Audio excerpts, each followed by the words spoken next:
मोर्शी शहरातील ज्ञानदीप कॉलनी येथील 17 वर्षीय महाविद्यालयीन विद्यार्थ्याने गळफास लावून आत्महत्या केल्याची घटना उघडकीस आली।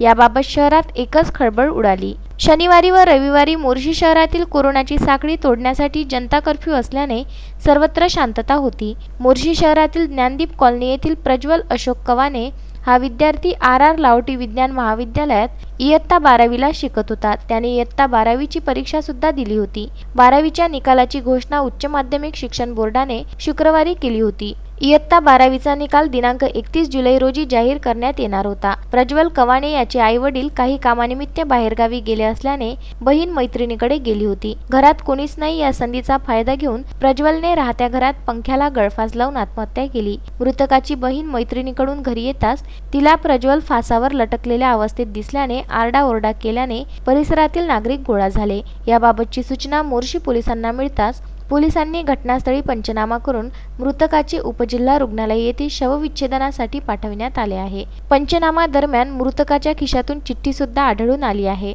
त्यामध्ये आई बाबा माफ करा, यात तुमचा काही गुन्हा नाही असा मजकूर लिहिलेला आहे। याबाबत मोर्शी पोलिसात आकस्मिक गुन्ह्याची नोंद करण्यात आली असून अधिक तपास मोर्शी पोलीस करीत आहे।